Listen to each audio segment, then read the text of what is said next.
so I'm an intern. I'm not a master gardener yet.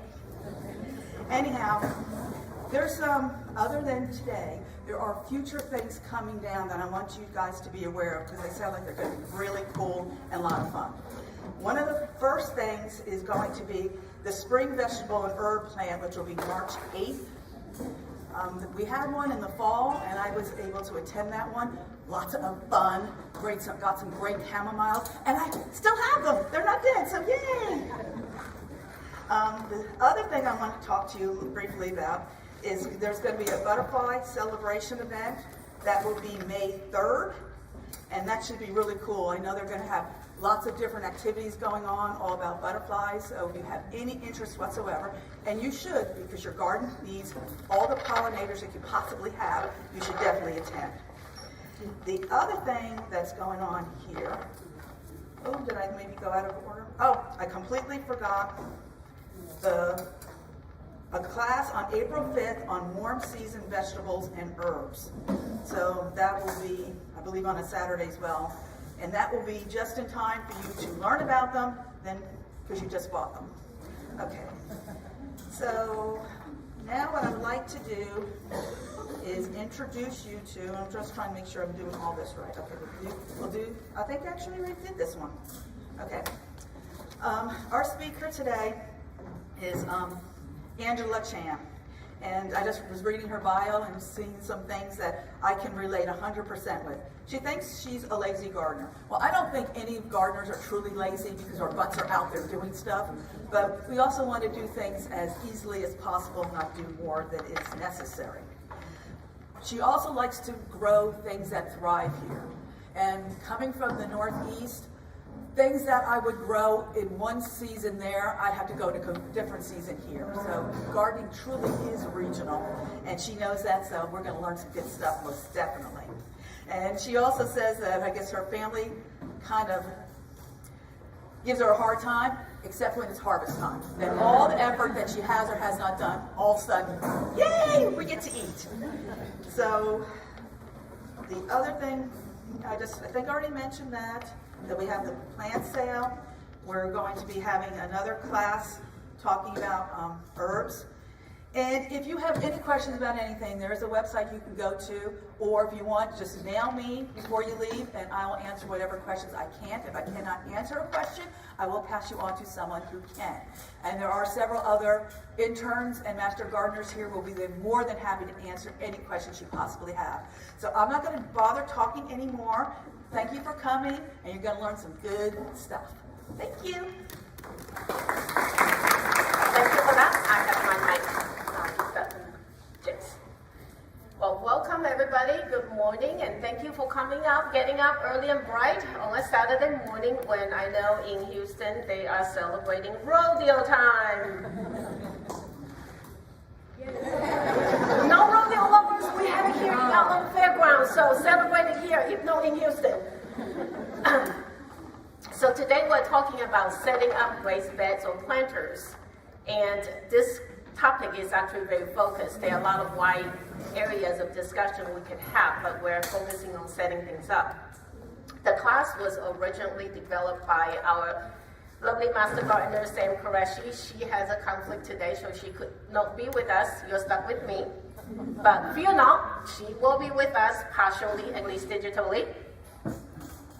They like to do. So for today, we'll talk about several different things related to raised bed gardening. First, understand what are they and why would you want to use them. Anytime we talk about why we want something, we need to talk about, well, what are we doing when we wanted to do it, right? What are the considerations? What materials can we build? We're talking about setting things up, building something. Well, what are we using to build them? How do we set them up? And then usage of them. And then we also will talk about a little bit of maintenance. So in this particular picture, you see raised beds. Can you count how many at a minimum?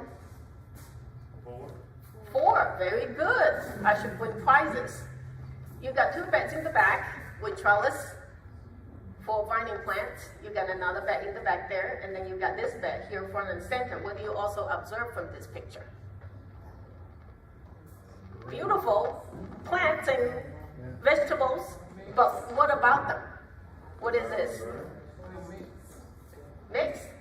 You've got kale, you've got cabbage, you've got squash, you've got what looks like tomatoes back there, and I know the picture above it, there's grapes.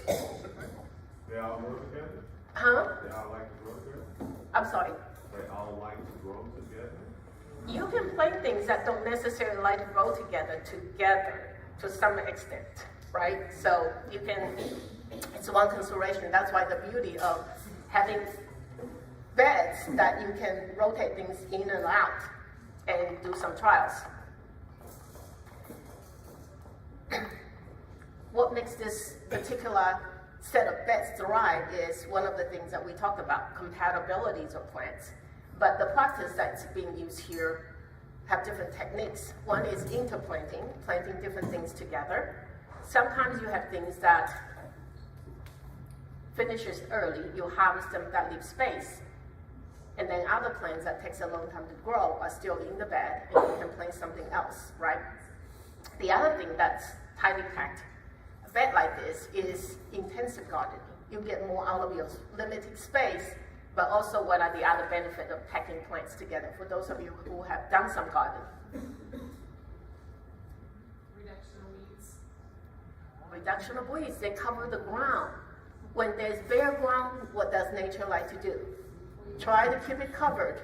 How much of us like to always be without clothes, unless it's a hot summer, right? Places, it's the other way around. They like to be covered. Otherwise, something will grow. Guaranteed. Nature is a wonderful thing. You don't do something with it, something will do it for themselves.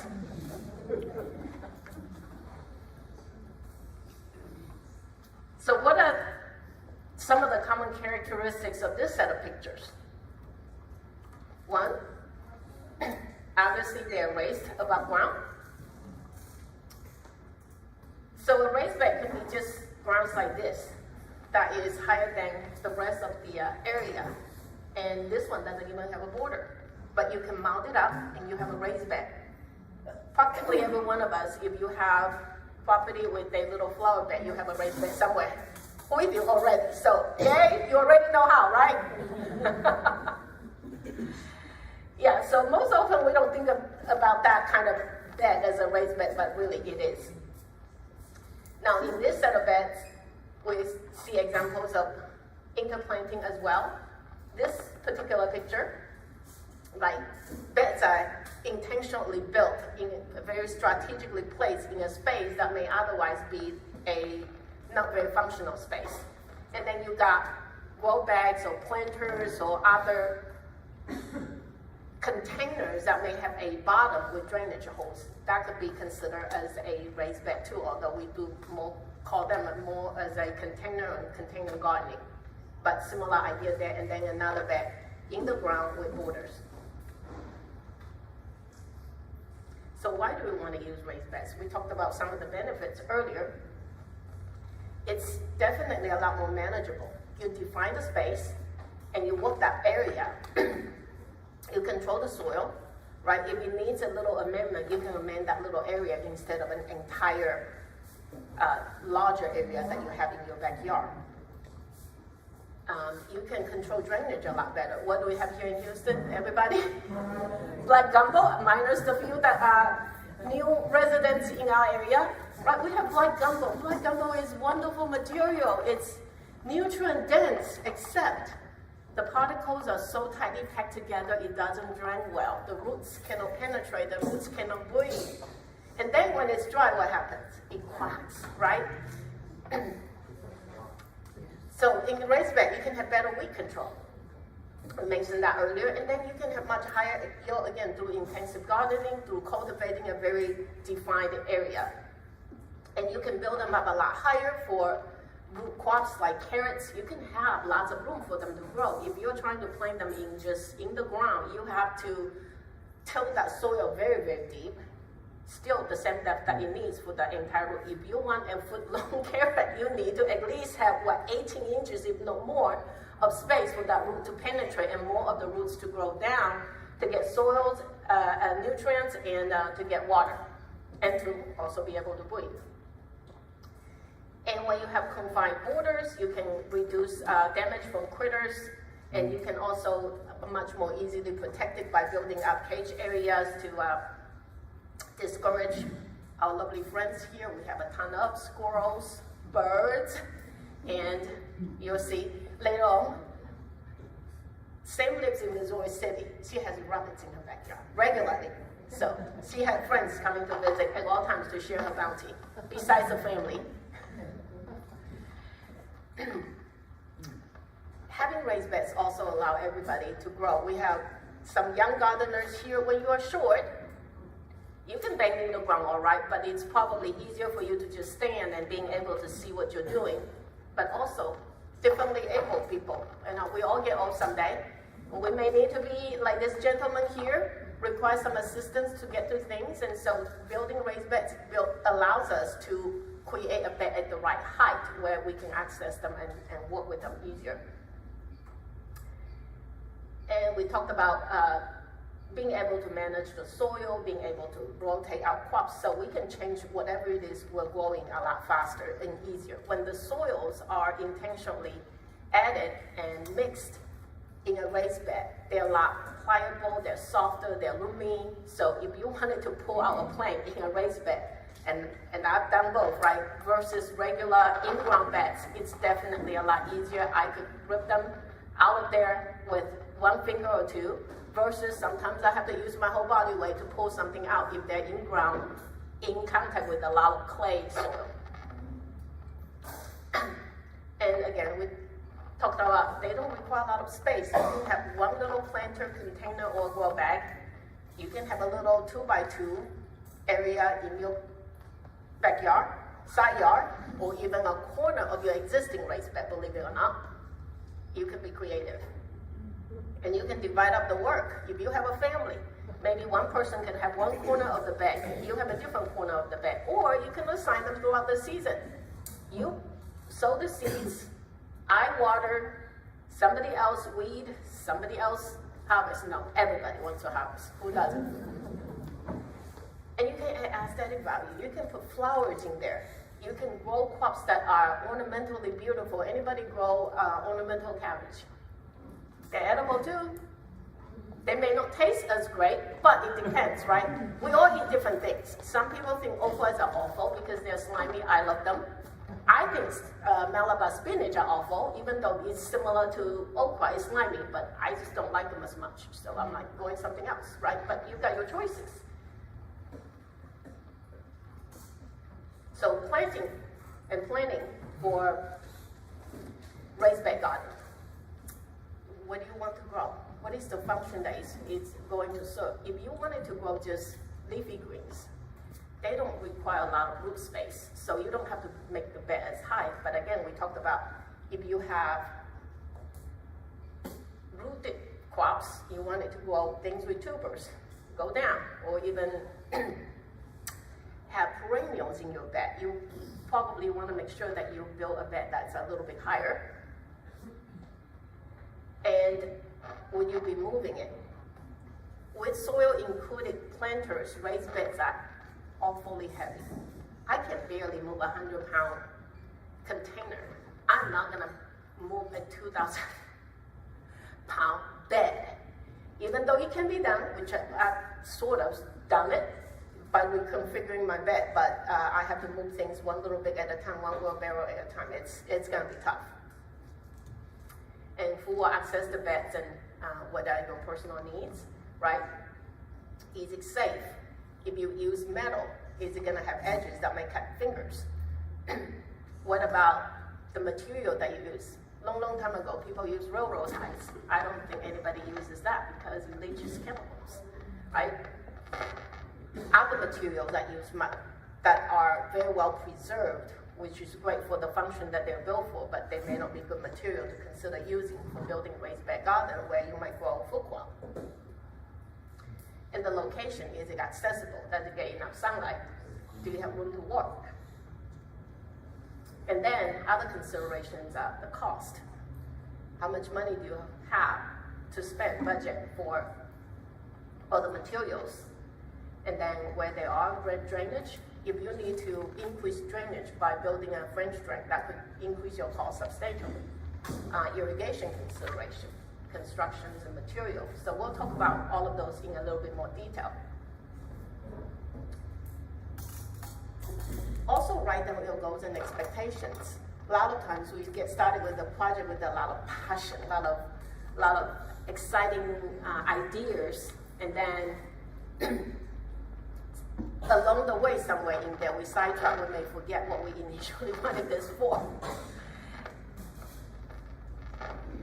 So be clear about what you want to achieve. And that way, in case you're like me, have families that are doubtful, you can say, hey, I set out to do this, I achieved that, I'm a success. Instead of them coming back and say, hey, all of these are not working out, those are dead, but this thing is thriving. I'm a success.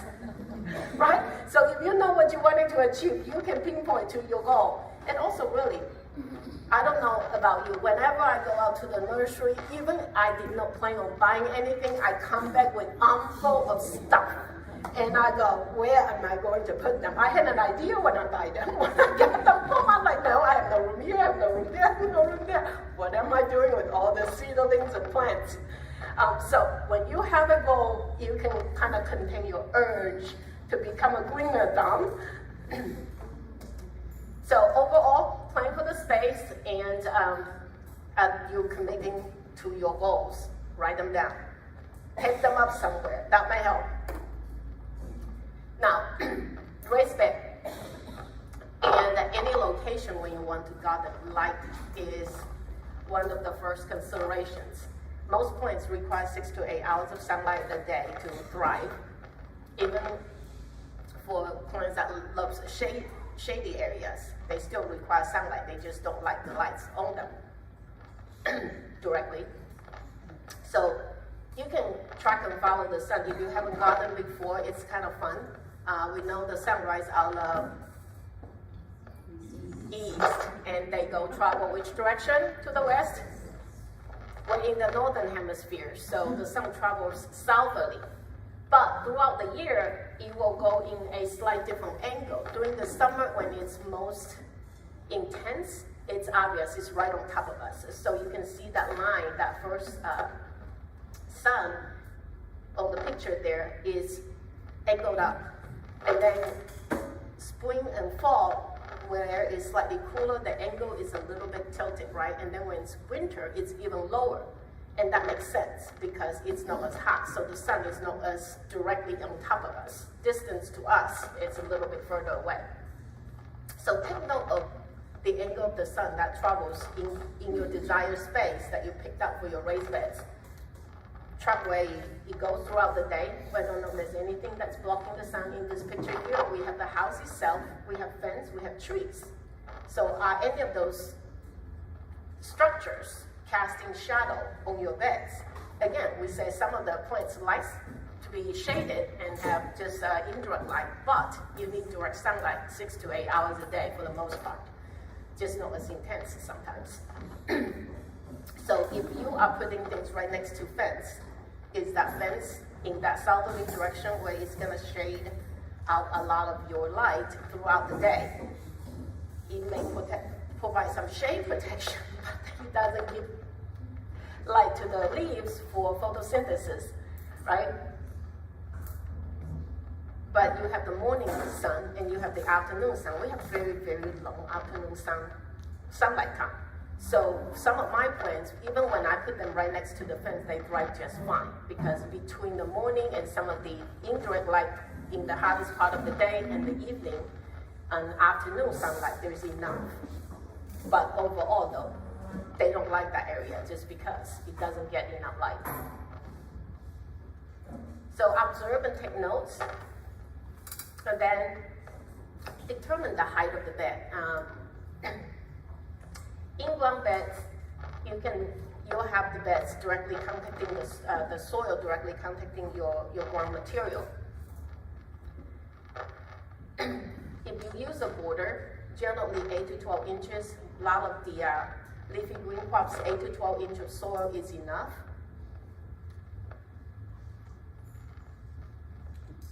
then we talked about place needing some amendment.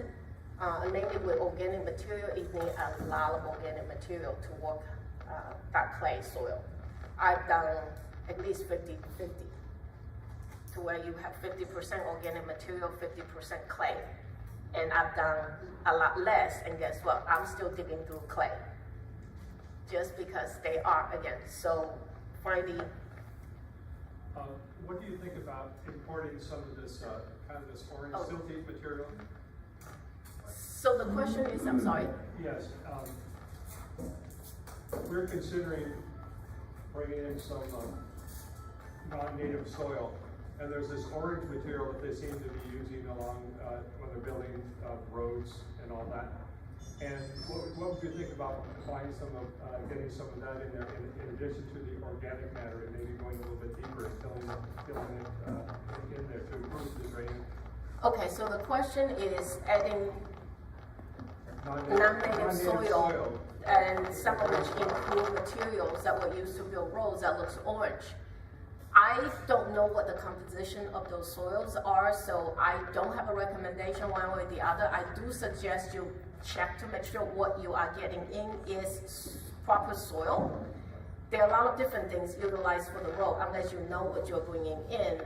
Again, don't add things to the bed that you don't know what it is made of. You have limited space and you have invest a lot of time and energy into building your bed. You don't want it to import things that would actually not work with the intended gardening goals that you want to build. Well, we have a little more room, we have a neighbor, so, Okay.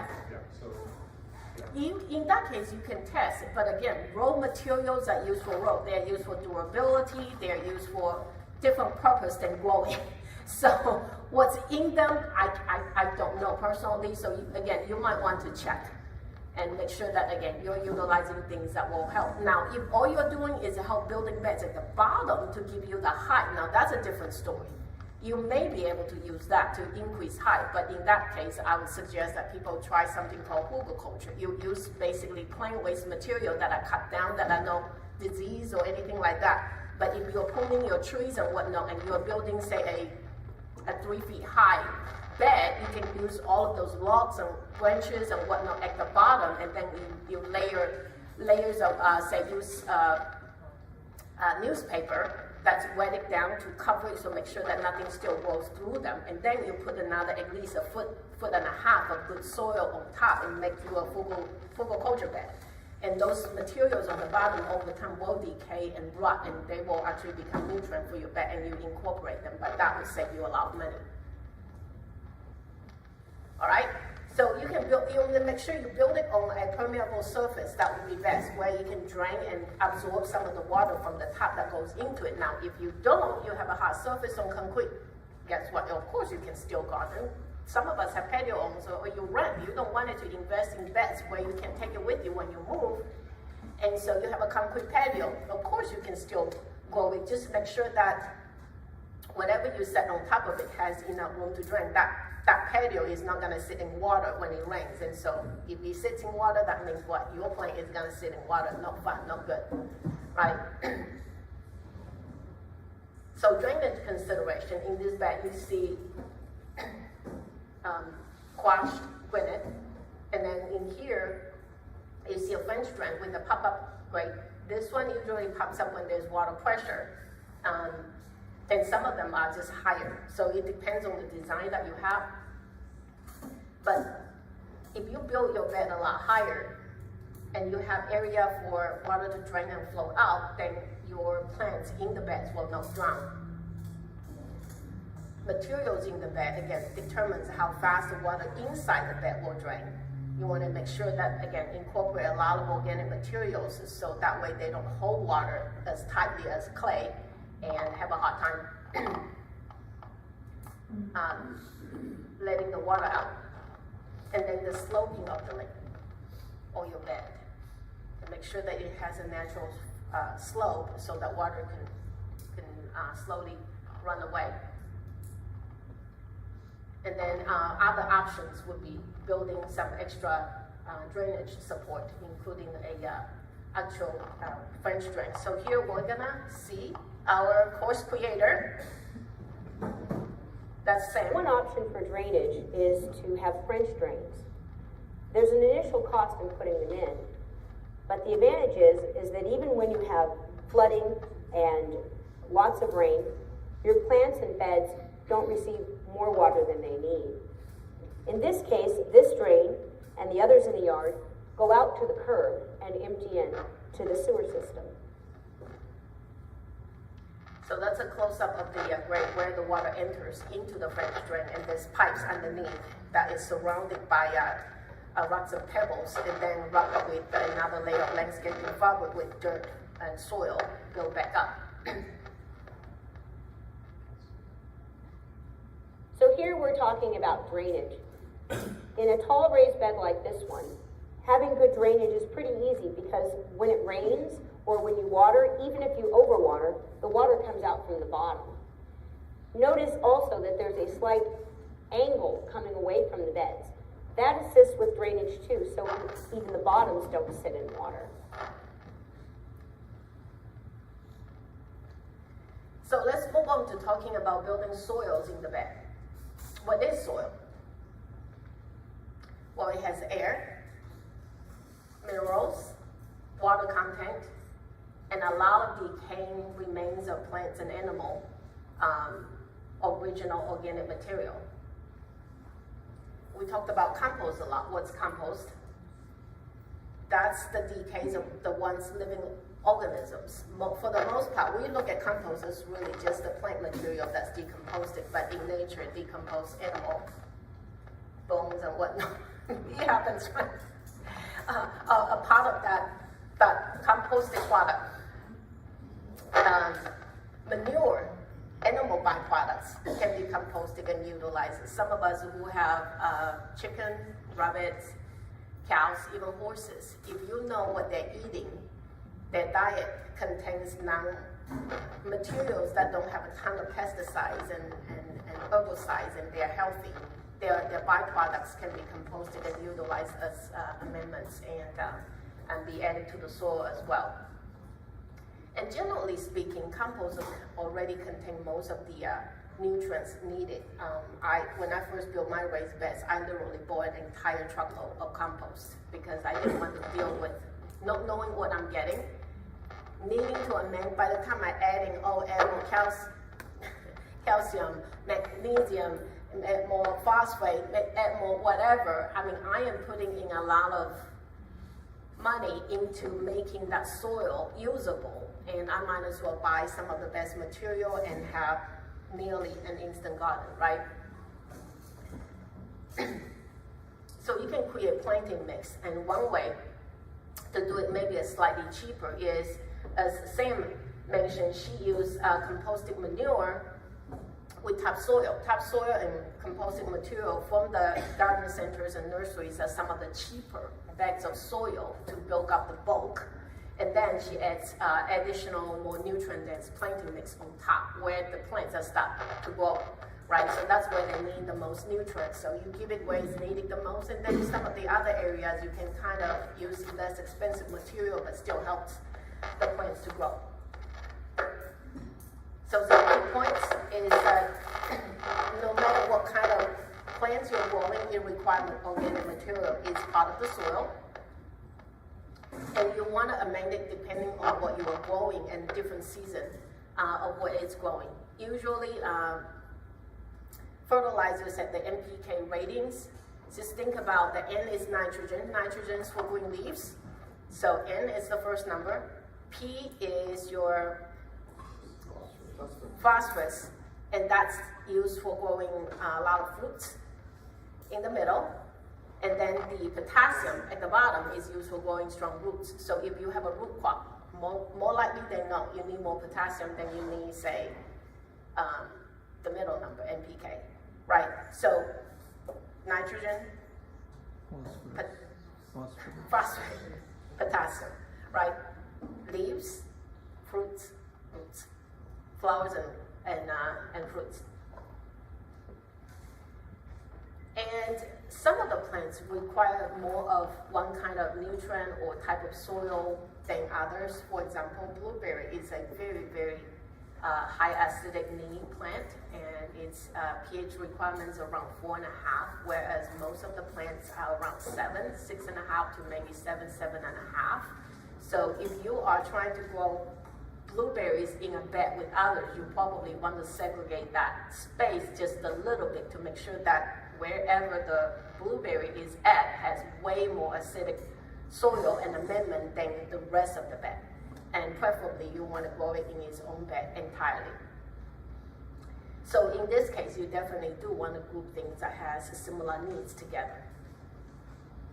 You won't want to grow a lot of succulents with your leafy greens where you're constantly watering them. And the succulent wants a drier soil. So accessibility, make sure that whoever the gardener is can get to them, right? Reach them at the right height, work with them in comfort. And that's not just in one side of the garden, but later on you'll see you need to make sure that it's accessible in all sides. And in this picture down here, the planting area is over here. So you can put papers into the bed to allow access if your bed is a lot wider than being able to reach them in all sides. So now we're going to talk about accessibility. This bed here was built for wheelchair access. The pathways are wide so that a person in a wheelchair can move freely in this area. By having such a tall bed, it's possible to dig in the soil and work with plants very easily. You can see that if you had a wheelchair, you could move the wheelchair around and sit in different places. Over here, you can see that this was not built for wheelchair access. It's a little too narrow for that. So the front beds with lots of room and safe sloping areas make it much easier for a wheelchair to access. And then once you have the bed built, then start planting, things start growing. We're all happy, yes, they're thriving. Our thumbs are getting greener or browner depending on what stage of staining your fingers you are at. Guess what? Other things are starting to want to pop up. And among them, weeds. They definitely wanted to have fertile soil where they will thrive too, so they come uninvited, whether or not you like them or not, they're here.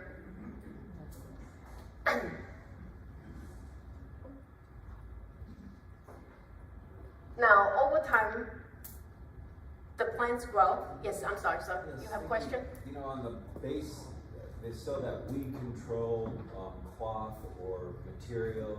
Do you recommend lining the bed with that substance to control weeds, or does that not really Yes, work? and actually, Sam will talk about it in one of the videos later on, is that at the bottom of her raised bed, she used landscaping fabric to make sure that weeds from the bottom don't come up. Yeah, so organic materials breaks down, you do need to replenish them, and obviously the plant also take up some of the materials and nutrients in the soil so that they can grow. I mean, things on the top don't come from nowhere. They come from thin air. It comes from some things that help them to grow. So add the soil to maintain the desired level, and plants use different type of nutrients in the soil. So again, what you amend with just really depends on what's being depleted. And in this example, in terms of maintenance, Sam paints her raised beds and planters with non-toxic paint and seal them and stain them. She's an artist, so she does a lot of additional work that some of us don't necessarily want to bother with. So you can look at that and know that every year or every other year or so, she would repaint her planters and gardening beds. So now we're going to talk about watering, maintenance, including weeding, and soil. When you talk about watering raised beds, there are some differences between raised beds that are in-ground and constructed raised beds. For in-ground, the water stays longer. However, in a constructed raised bed, The difference is that you'll probably need to water a little bit more. The other concern that you need to think about is that when you're talking about weeding, there are very big differences. For example, these raised beds are on top of landscape fabric. The weeds don't come from below. The only weeds that seem to affect these are weeds that fly in from the air. So for these, the maintenance is much easier. And when we discuss maintenance, we need to talk about the soil. Over time, as soil breaks down, it settles. So every season, compost must be added in order to maintain the height of the soil. When we talk about weeding in general, these in-ground beds take a lot more maintenance than these constructed raised beds. Here, the soil has weeds coming from below as well as on top. So these take a little bit more work to maintain. All right. And I don't know if you deal with Johnson's grassweed much. I know I have beds built on what used to have a lot of Johnson's grassweeds. I thought I eradicated them because I literally dug out at least 1.5 feet, and I thought I cut everything away, and I tilled the soil multiple times before I built them. Guess what? 3-4 years later, the ones that didn't get cut a little bit away, and from my neighbors, blame the neighbors. They always come from the neighbor. Comes underneath the fence, comes up in my side, all the way several feet into. So yes, there is definitely merit for having landscaping fabric to contain that, but weeds are gonna come. So there is a lot of maintenance work to do. So how do you construct raised beds? Well, there's the easy way and there's the harder way. You can find them. This one is a composite plastic material with brackets that hold them, and you can see that it's several panels, and you can have your choice of building up, however tall, however short it is. You can have 1 plank or 2 or 3 just to increase the height and depth of the planter. And read carefully what it's made of and how long it may last, etc. Is it food safe? Some of them may be good for ornamental reasons and use, but maybe are not recommended for growing edible crop. This one lately I've seen a lot of advertisement around. It's metal, and it can be painted, or you can buy it with different color, and then you can paint it a different color if you want. You can probably have kids add artwork to it. You buy it in a kit and you can assemble it. This one's mine. This one's a resin material, and I bought it. It's configurable. So all of these joints over here, I can swing it whichever way. You can make a flower shape, you can make rectangular, you can make it U shape, whichever shape you can build to it. You can shorten it. Again, you just have to move the soil as you move your walls. But this is not very soundproof. These pictures are taken after 3 years of use. You can see plants over here are blowing. I even have one with a hole on the inside because somehow it got cracked. And so you just have to deal with it. We have great, practically all season glowing weather here, but the sun is brutal during the summer. One of the years we have over 100-degree temperature for 3 months in a row, no rain. So those of you out of towners, welcome to paradise. This one, even easier. You buy it, you literally put it down, you're ready to go. And notice this is metal, right? Galvanized metal, and the rims is nice and curved, so you don't have to worry about cutting your hands. That one on the end, I think they're sanded down, but it's definitely sharper edge. But you don't think about getting a fire ring as a raised bed, but hey, absolutely, it can be used. Any other people use anything else? I've seen tires. Tire the rim. People just turn it inside out, because otherwise you have that ring, right? You turn it inside out, and some people even painted it all different colors, make a really nice playground out of it. All right, back to Sam again. Here, I'm standing in a raised bed as well. You might be surprised to learn that raised beds also include in-ground raised beds. The difference between an in-ground raised bed and just in-ground planting is that in in-ground raised beds, the soil has been built up. In this case, the natural soil here is clay. We're in Texas. So what I do is I add composted manure with humus. And over time, the soil becomes workable. Clay holds a lot of minerals and nutrients. So if you can get the clay soil to release those nutrients, your plants can be very strong and healthy. So in this example is a progression of how the raised bed is being built. Carol, she's our chair 2 years ago. So this set of pictures are from her initially tilling and preparing of the in-ground soil with boulders. And then she put in pavers for walking because the bed's very, very wide.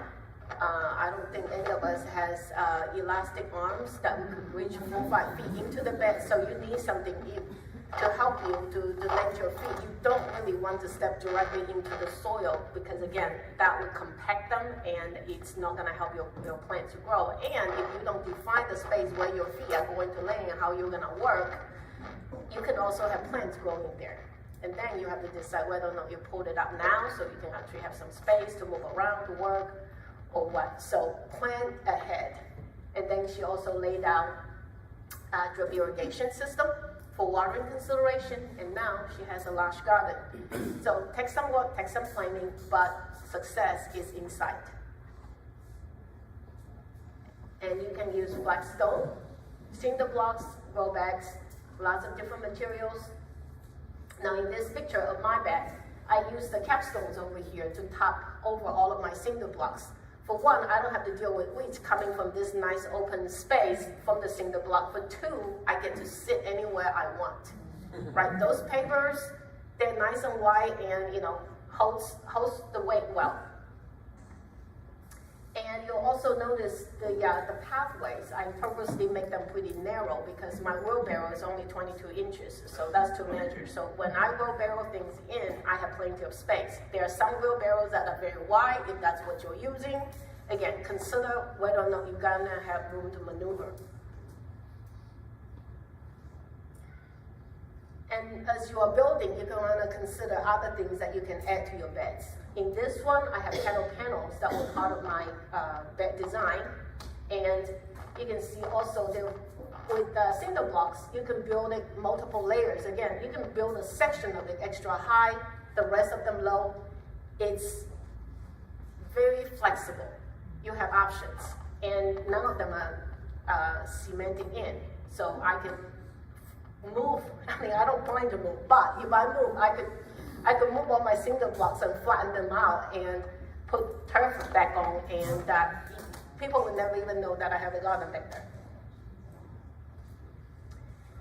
This is another picture. Usually you see that in community garden areas, a lot of people accessing them, so they need to be aesthetically very beautiful, but also very sturdy.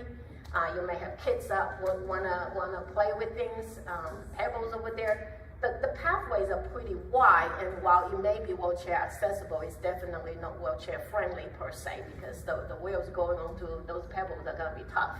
But the height is right, so even when people don't require wheelchair access, you don't have to bend down very low to do maintenance. And if you're using wood, you can definitely just buy brackets and whatnot to join them together. Or there are corner blocks that you can buy, and then you can add wood panels, and so use the corner pieces on the 4 corners, and then you can connect them. In this particular instance, you can it's very easily to change your shape of the garden as well. It has to be somewhat of a rectangular square shape, but you can continue to make them longer, shorter, however, right? Cut the wood to the size of the garden that you want. It's very easy to reconfigure. This is a picture of our demonstration garden that is, I think it's this direction, right behind the Butler Shield building. And when we first built it back in late 21, 22, Mary, help me out here. What time did we build this? It should be a 21, 22 time frame at the beginning of the pandemic. And so we're building them with wood and drip irrigation. Notice we also have rainwater harvesting there. If you have time after the class, do definitely please stop by and take a look. It's got lots of plants in there now. So here we have the simplest raised beds one can build. They are made entirely of 2x8s.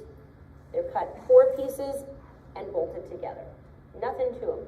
They're not as deep as the other beds, so I typically use them for annuals and quick growing plants like peas and beans.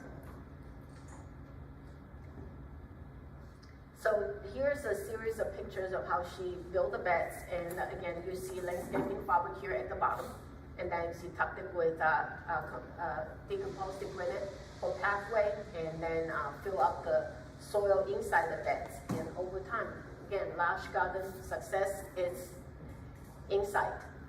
And here are some pictures of her building the other bed that you see in the middle of the garden. So the sides are 3 planks high, and then the supports are on the outside. And you see that she also adds a metered top so that she can sit on it while she gardens if she wanted to. And in this video, the supports are done a little bit differently. Hello. Here we are again. I'm building a cedar raised bed. This has been built on a flat surface and moved to this angled surface so I could do the top in the shade. It's a hot day.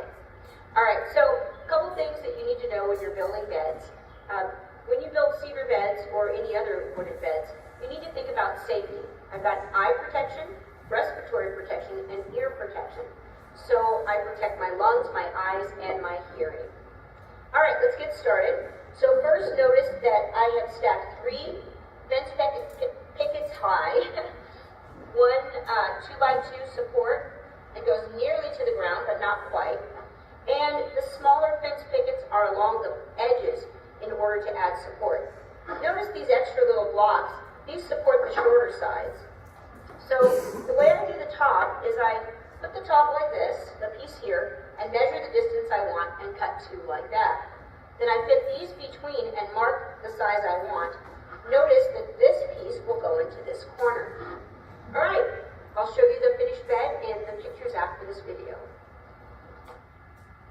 So this is the finished product. Again, notice that the supports are both inside and outside, but they're thinner materials compared to the other beds. So when you're building, there are different ways of construction. You just need to consider that, again, what are you growing and how much water might be contained. This material is cedar, so it's gonna last a lot longer than the other material that she used in the other beds, which are more of a pine wood product. And whether or not you seal them before you actually start using them. Seal them beforehand and then regularly maintain them after. So here's more examples of raised beds. And we now see also tomato cages in the middle of the bed, and then there's another trellis at the edge of the bed. And once you build the bed, you can add support for growing vertically to have more production. Another set of beds with a arch trellis in there. In particular, look at this particular picture here. Let's see this pointer. That first bed on the right hand side has another top ring inside. You can compose materials in there, or you can use that as an extra high raised bed, right? Multiple functions that you can utilize to create the kind of garden you want, to grow the things you want. Some people do definitely use this a key ring in the middle where they put kitchen scraps, other organic materials in there And as it decomposes, it releases those composted juices into the nearby soil, and the plants get to absorb them. You've got worms working those materials, so you've got a lot of bioactivity in that bed. But you don't grow a ton of root crop. Again, you don't want to build a lot of high beds because it costs a lot to build up the soil. Then you can just have a segregated area where you say, hey, this is my place that I'm gonna grow my carrots, and I'm just gonna build this one. And guess what? If the soil gets used up, again, we don't recommend that you use the same soil for the same crop over and over again. Guess what? Lift that ring and move it somewhere else and fill that one out. Right, next year you can have carrots in a different bed altogether, and you're rotating them without changing your garden too much.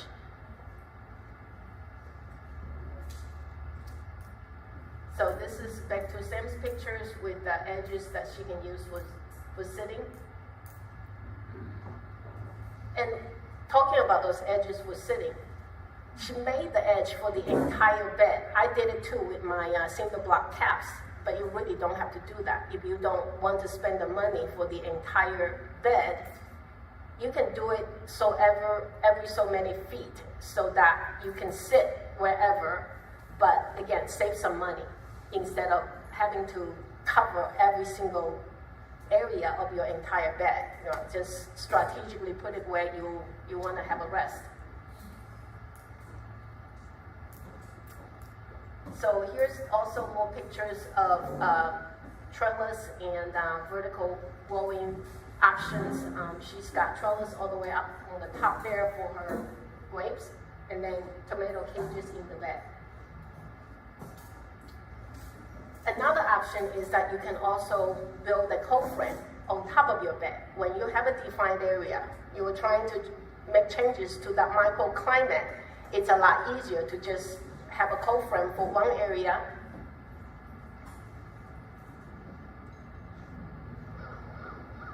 So now I'm going to talk to you about additional structures you can place in raised beds. In this case, I built a small greenhouse or cold frame so that I can grow vegetables year round. I've placed glass in here. This is 1/8 inch, just annealed glass, regular glass. I've routed the edges and placed the glass inside.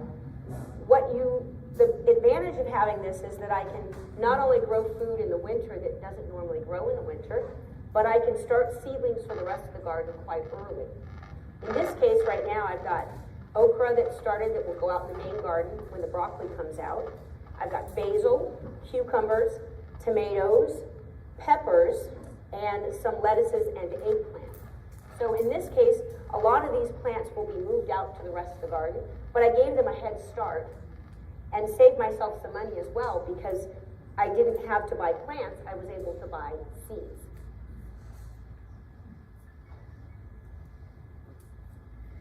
And then you can also think about making the garden as pretty as you like.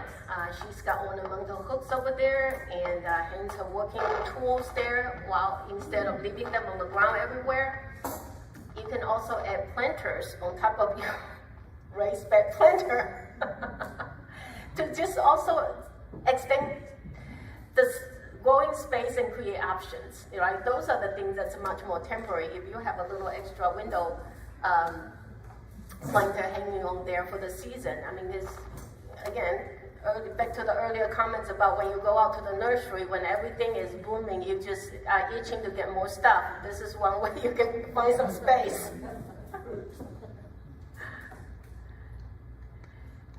And then you can build the support to create the vertical gardening.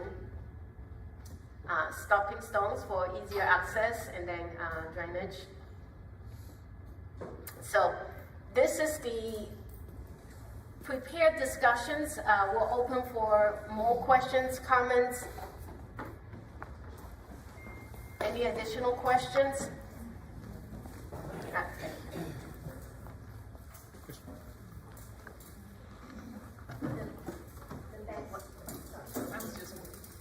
Thank you very much for all the information.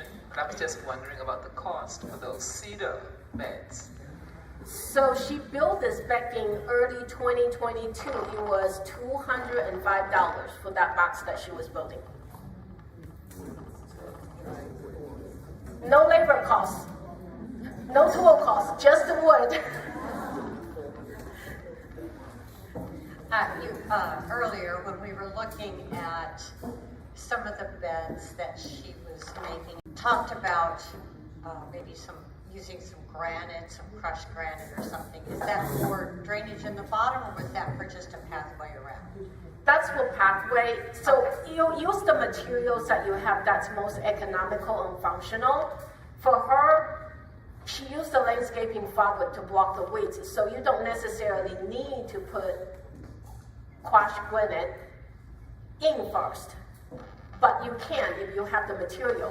When you level the ground, you might as well level everything instead of say, okay, I have to mark out this area and don't do this, don't do that, because you're gonna put the landscaping fabric down, and then you put your materials on top, and you build it layer by layer. So it's for drainage. It doesn't matter as much if you have the material without a lot of extra cost. So if I'm using a closed container, then would I want some sort of drainage rock base or something in the bottom of that? Not really. Okay. Now, again, so sometimes when I'm planting things and the planter is up here, I don't want to have all of the soil at the bottom. That's all they do is really get a lot of wet, right, water running through them, and the roots, for the most part, are not really penetrating. So I would use those organic material that will decompose over time as fillers to fill them up. So again, it depends on what your intended use for your container and for that space and what you're growing on top. Questions over here? The best soil for raised beds that you can buy from the city. You can definitely buy soil, but we don't recommend you use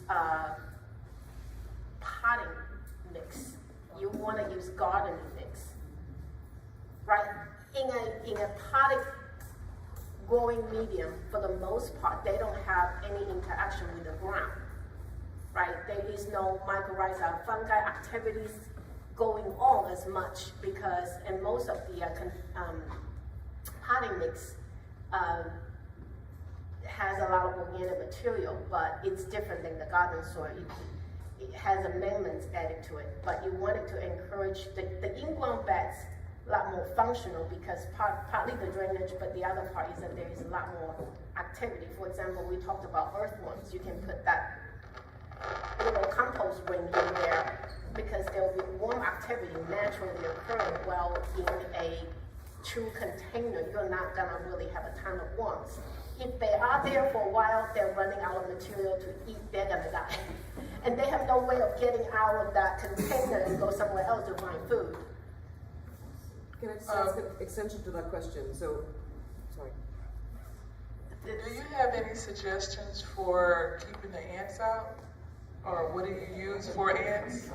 So I use an organic mix with molasses, orange oil, and water. Let me think, is there one more ingredient? You can add a little bit more essential oil to it, but it's molasses and orange oil, citrus oil. And yeah, we can research it online, and I just make a gallon and I drench them out. They usually will die, but they will move somewhere else. Another mound will come up. I hear coffee grounds are also helpful, but all they do is let their activity die down a little bit. They don't kill ants. They just move somewhere else.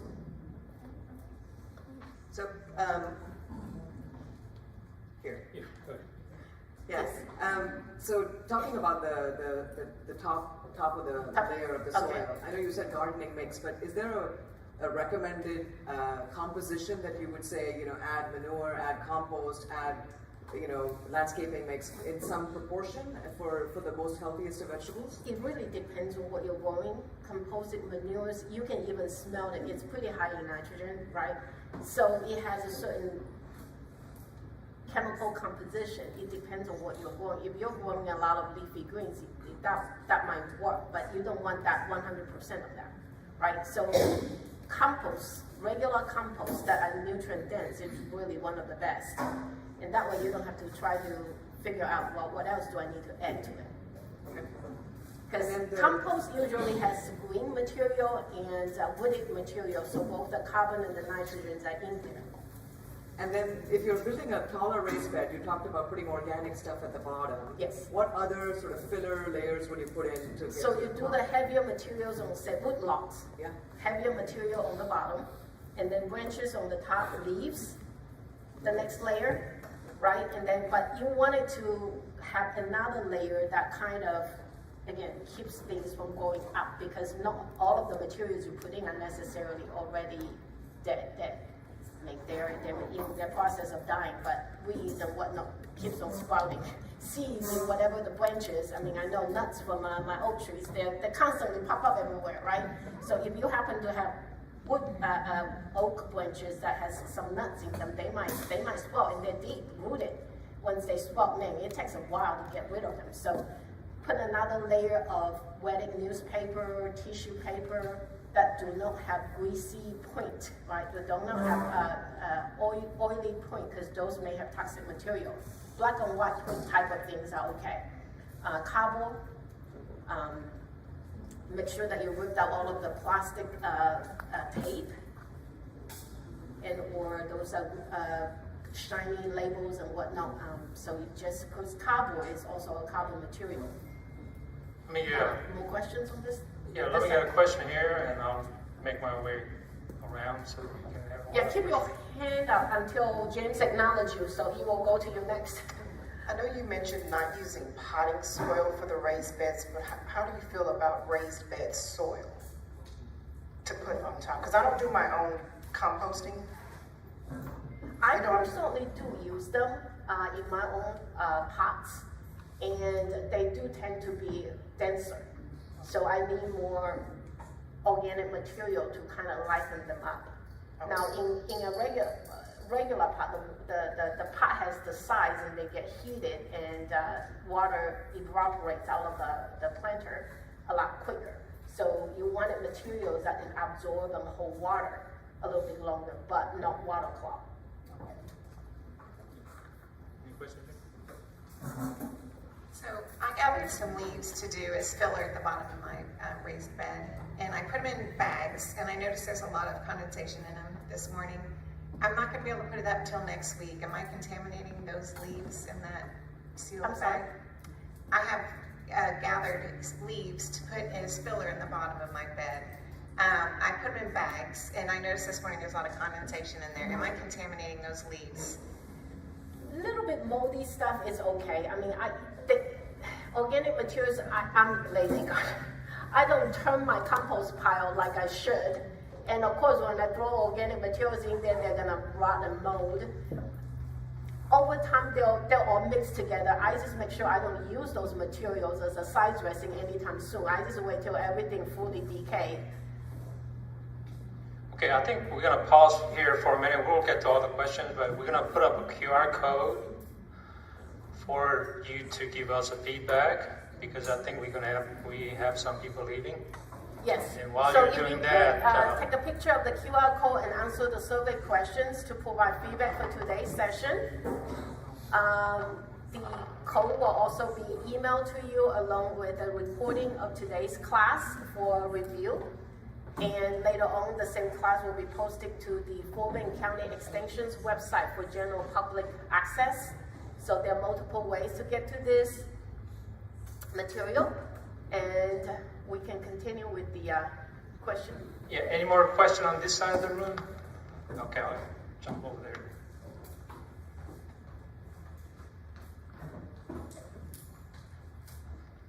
I've been worried about using like the cedar boards or the boards that you showed in the video about maybe chemicals leaching into the garden. So how do you said to seal it, so how to prevent any chemicals from leaching into a garden that you're building? So first and foremost, from try wood. not to use any material that you know already contain harmful chemicals when the material was being made. And if you absolutely don't have any other options, you can put layers of plastic to kind of insulate where your soil and the material is contacting. and then also plant away from the border, right? So you give it some gap. Hopefully the roots don't go all the way over to the edge, and if some of them gets leached into it over time, again, hopefully the bioactivity decreases your contamination concerns. But, I mean, as you can see, there are a lot of materials you can use inexpensively. If you have the logs, if you have a huge amount of space and you're cutting down trees, you can line those logs up, and that's your border. You don't necessarily need to go find other materials. And you don't even need a border. You can just dig in the ground and mount them. Hi, we raise a lot of meat birds and rabbits, over here. And so we use pine shavings. Is it bad to just put the pine shavings with the droppings directly into the garden bed? Do you need to like compost and let it break down first? Yes. Okay. Any organic material you put into the bed, no matter how fine they are, if they're not composted, will consume nitrogen while they are decomposing. So if you mix them into your garden soil, they will rob your soil of nitrogen. Same thing with coffee ground. Coffee ground is a wonderful, finely ground amendment to your soil, but if you put it just on top, it's actually okay. But if you till them in, it will rob your soil of nitrogen. So you want it to collect them, let them sit and decompose for a while, and then you can use them. Was there a question back here? Yes.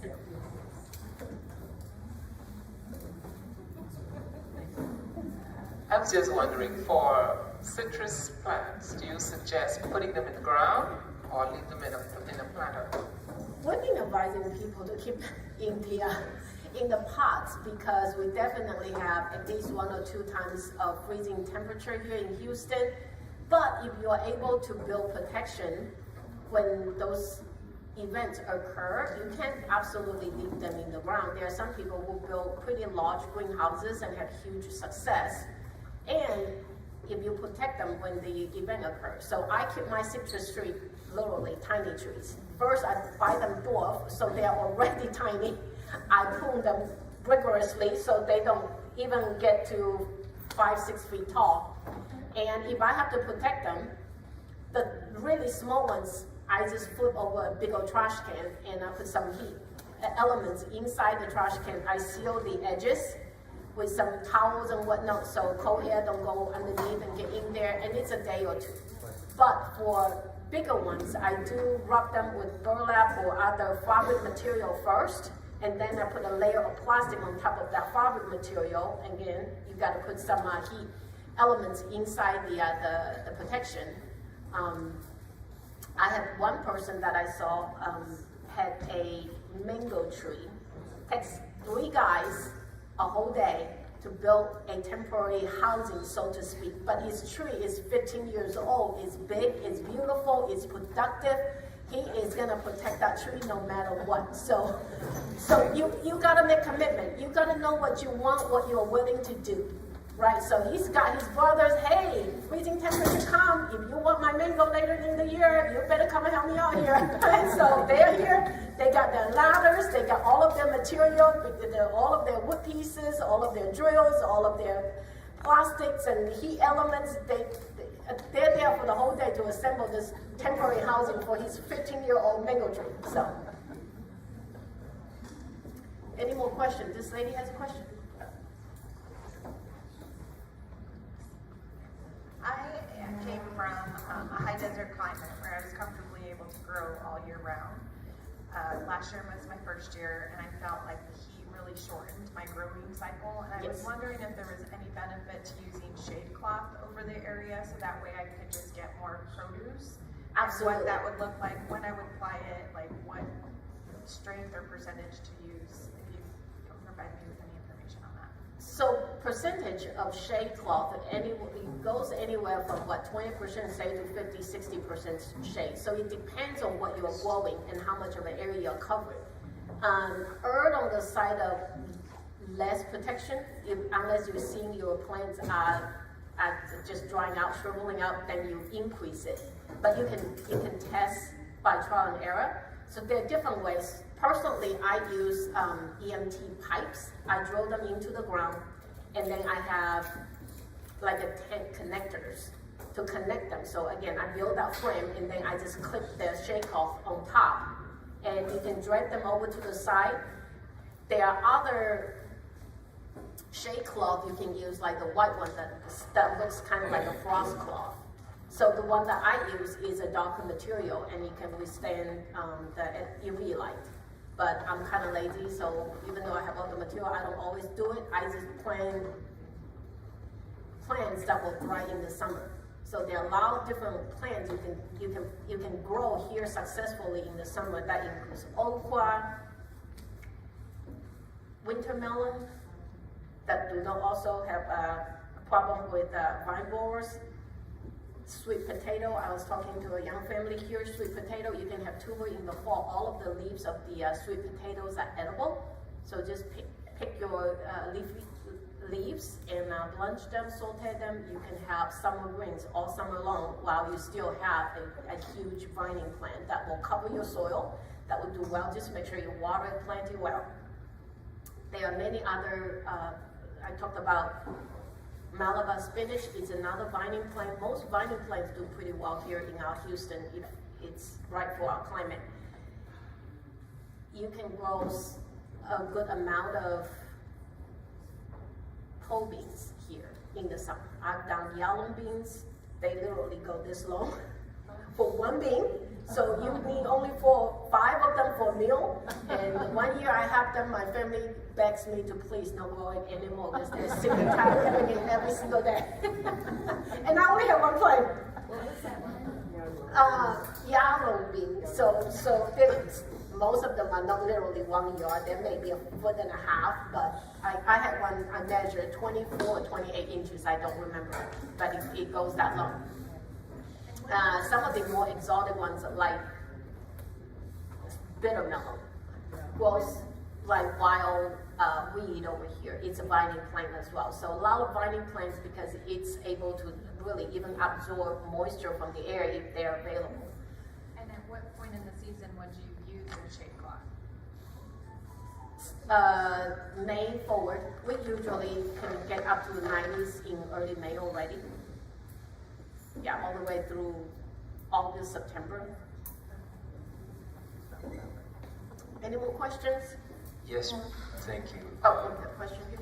Yeah, you were mentioning before about coffee grounds and other composting materials. Yes. I was just interested in those composting barrels that you see advertised. Are those any good for, to keep the rats out or whatever? Do you have to add anything to your compost? If you throw them in those barrels, do you have to add, are there additives that you need to do before you rotate them? So if you have all of the material in there between your grass and green and brown ratio, preferably you don't add anything new, because every time you add more material, you're going to start them again. We have a compost class. Is it later this year too? We have a composting class that is dedicated to this entire topic. Yep, it's on June 14th, so definitely make sure you come for that class. We got into a lot more detail in terms of the natural composting, the green and brown ratios, and the layering, and the hot composting, cold composting, all that detail. So come for that one. But in general, those composters work personally. Again, I'm a lazy gardener. I'm not gonna go out there and turn that thing. And once you filled it up, you have no composter, because again, you don't want to add more new material to start the process all over again. When you are composting, you want things to break down. When you add things, you start it again, and then you got broken down parts and then unbroken stuff in there. That's it's not a continuous composting process, so to speak. You basically get it and you commit to it and move on to another pile. Let me get one more question over here before I cross over. Fertilizing. What do you use for fertilizer? So it depends on what you're growing. For a lot of leafy greens, you want a high nitrogen fertilizer, higher ratios of nitrogen. Look at the product suggestions, and you have to consider what you have grown in that space before, what's in the soil, right? What's being depleted. And again, we talked about the NPK. If you are growing things like tomatoes with lots of fruits, you want to make sure that that P number is pretty high because it supports flower development and fruit growing. And if you're growing carrots, you want that K number higher. Peanuts can produce their own nitrogen, but even peanuts need supplement. I grow several peanut plants and they seem to never wanted to leave me because there'll be peanuts that I don't harvest and they just pop up and they're now like a weed. But they produce their own nitrogen. So now sometimes I just like, okay, I'm actually gonna cut down the plant and use it as a mulch because I have so much of it. So.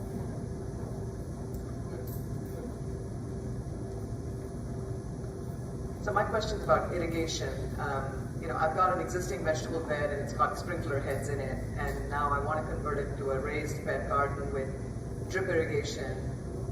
Do you recommend just converting your existing sprinkler heads to drip irrigation, or what's the recommended method for setting up a drip irrigation You can system? add a line to your existing. Just make sure you know what the zones are for your controls, Yeah. right? And wherever you wanted to have your bed, how are you going to control that? Do you have a particular, say, zone 4, and then you want zone 4 to have however many minutes of watering for however long?